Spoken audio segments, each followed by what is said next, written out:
ఆంధ్రప్రదేశ్ రాష్ట్రంలో వరి మాగాణుల్లో మినుము అనేది ప్రధానమైనటువంటి పంట. అయితే ఈ మధ్య కాలంలో రైతులు ఈ యొక్క కట్టె జనుము విత్తనోత్పత్తి కొరకు పెంచడం అనే దానిపై ఎక్కువగా ఆసక్తి చూపించడం జరుగుతుంది. అయితే ఈ కట్టె జనుము అనేది కూడా అపరాల జాతికి చెందినటువంటి పంటే.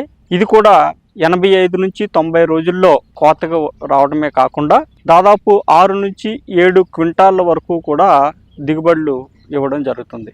అయితే ఈ వరి మాగాణుల్లో పండించే అపరాల్లో ప్రధానంగా ఏంటంటే కొన్ని ప్రాంతాల్లో ఆశించినంత మేరకు దిగుబడులు సాధించలేకపోతున్నారు. కేవలం 2 నుంచి 3 క్వింటాళ్ళ వరకు మాత్రమే వస్తుంది.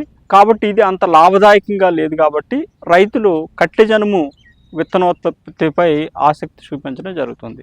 అయితే ఈ కట్టె జనుము విత్తనోత్పత్తి చేసే రైతులు ఏదైతే మనం మినుము పంట పండిస్తామో అదేవిధంగా వరి మాగాణుల్లో మనం వరి కోతకు ముందు వారం రోజుల ముందుగా తగినంత పదును చూసుకొని విత్తనాన్ని అవసరమైనటువంటి 15 కిలోల విత్తనాన్ని 8 నుంచి 10 గంటల వరకు నానబెట్టుకొని మనం పొలంలో సమాంతరంగా జల్లుకోవాలి. ఈ యొక్క జల్లుకున్న విత్తనం ఏదైతే ఉంటుందో ఈ కట్టె జనుము కూడా వరి మాగాణుల్లో పండించే మినుము ఏ విధంగానైతే నేలలో ఉండేటటువంటి తేమ అదేవిధంగా వరి పంటకు వేసినటువంటి పోషకాలను మాత్రమే తీసుకొని పెరుగుతుందో ఈ యొక్క కట్టె జనుము కూడా అదే విధంగా నేలలో ఉండేటటువంటి తేమ వరి పంటకు వేసిన పోషకాలను మాత్రమే తీసుకొని పెరుగుతుంది. ముందుగా ఈ యొక్క 15 కిలోల విత్తనాన్ని ఎకరం పొలంలో సమాంతరంగా జల్లుకొని తొలి దశలో అంటే పూతకు ముందు ఈ యొక్క విత్తినటువంటి నెల రోజుల లోపు ఒకసారి ఈ యొక్క 3/19 అనే నీటిలో కరిగేటటువంటి ఎరువు లభిస్తుంది.